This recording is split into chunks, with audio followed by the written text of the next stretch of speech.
Hey everybody, welcome to TokeMoments. This week on the vlog, we are going to be having serious conversations. I love all our light-hearted conversations sometimes, but I feel like the world is going through something. The world is in a crisis. There is a huge conversation going on out there.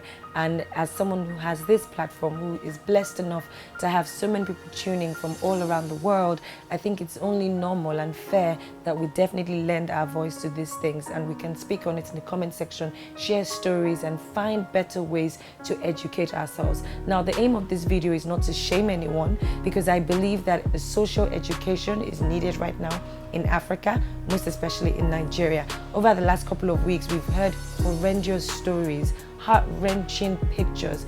Stories that you sit back and you think to yourself, wow, people are going through this, of sexual abuse and rape. We heard the story about the university student who was raped and killed, and there was an uproar on social media. Everyone's been talking about it, and people went from condemning rape, shaming rape apologies, yelling, shouting, which is welcome because everybody is angry, everyone is tense. The year itself has been a bit of a, for lack of a better word, a joke. 2020 started with so much hope, and it's been one thing to the other, literally one thing to the other. Economic uncertainty is there, loss of jobs is there, people are hungry, police brutality, and then rape. I would never for the life of me understand how people think it's, anyone in their right mind would think it's okay to violate another human being like that. But it occurred to me that there's a lot of social education that needs to happen. People don't talk about rape enough. We shy away from certain conversations, and that's why these things are happening so much. They've always been happening, but then sometimes you can't help but look inward. Charity begins at home. A lot of our parents need to be educated. We need to now begin to educate people in our communities. A lot of our parents are rape apologists. A lot of people do not even know. Count back to 6-7 years back, people started getting woke on these streets where they're saying, oh, don't question a victim of rape. So many of us grew up in homes where we couldn't even say it if we're being molested. You didn't have that closeness with your parents where you could literally sit down and say to them that, oh, this person is abusing me, or I'm experiencing this sort of form of abuse. And, it's been ongoing. I watched a clip 2 days ago of a woman whose 2-year-old daughter was being touched inappropriately, and she beat her daughter and let the man go scot-free. Sounds familiar? We can all sit on the streets of Twitter and claim woke and say things like, don't be a rape apologist. But what are you doing about educating your parents? What are you doing about educating your church? What are you doing about educating your community? Letting them know that it's bad enough that someone has suffered in the hands of yet another human being. Rape is not about sex, it's about power. It's bad enough that you feel abused. It's bad enough that you feel violated. If a victim of rape comes out to talk about their ordeal, it's not in your position or place to criticize or put holes in their story. Regardless of how you feel, if you don't have anything to say, please keep quiet. It's important that we share this message. If you cannot be sympathetic, then just keep quiet. And to the lawmakers last week as well, who came out to say that women need to begin to dress more decently, that broke my heart. Because there are cases where 12-year-olds are being gang raped. There are cases where people who are wearing hijabs are being raped. You can get raped in your house. Rape is not about sex. It has nothing to do with how a woman decides to dress. Parents need to stop educating their daughters on how to protect themselves from being raped. Begin to talk to your sons about consent. Begin to let them know that no is no. If she said yes yesterday and no today, no is still no. I walked into a gathering of people and they were talking about this rape issue and the case of a lot of fathers raped their mothers, and someone turned to me and said, how can a husband rape his wife? My heart broke. Genuinely, they didn't know. They were ignorant. Genuinely, they had no idea because they thought, that's his wife. How can you rape his wife? And I said, look, the issue is consent. Nobody owns anyone. If she says no, no is no. You have to respect her body. So instead of us shouting and fighting ourselves, instead of us being quick to point out who a rape apologist is and who is not, what about educating someone? What about actually having these conversations? Because you know what? A lot of people are victims of how they were raised.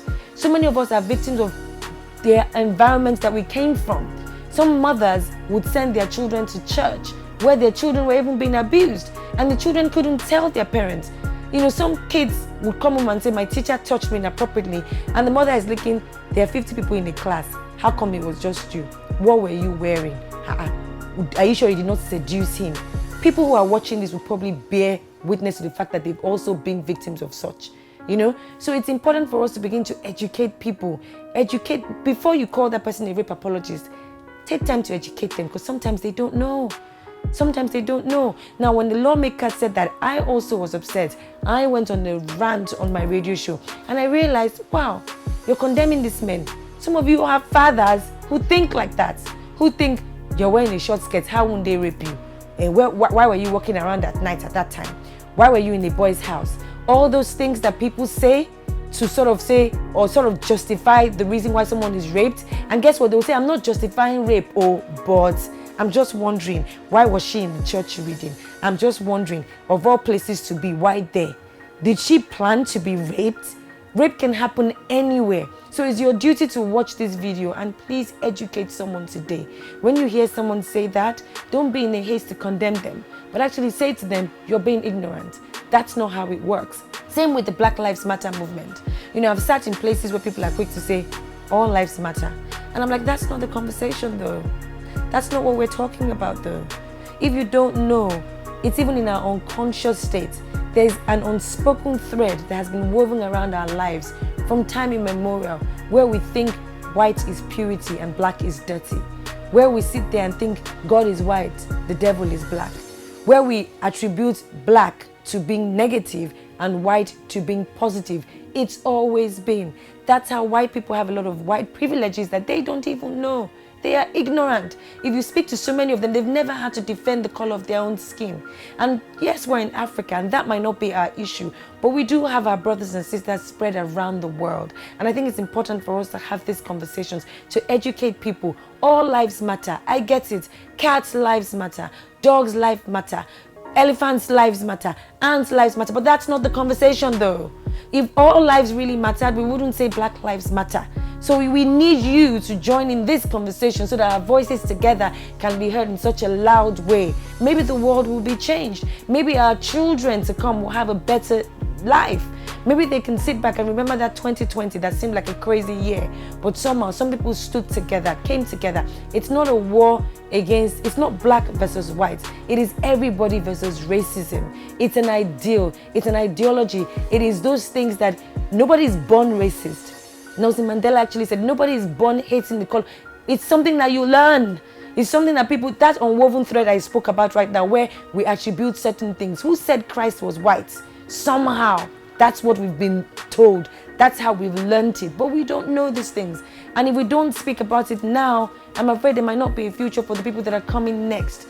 So when next you feel the urge to insult someone or drag someone or call someone, you know, racist or stupid, maybe you want to take out time to educate them first. You know, leave room for growth. I've also seen cases where people have also been called out online for, you know, having one thought 10 years ago and having a different thought now. If we want people to really change, let's leave room for change. Some people have been ignorant in the past. That doesn't forgive stupidity, but the day you wake up is really your morning. Now, don't be afraid to ask questions. I always say this, ask questions. The person who said, why would a husband rape a wife, actually didn't know.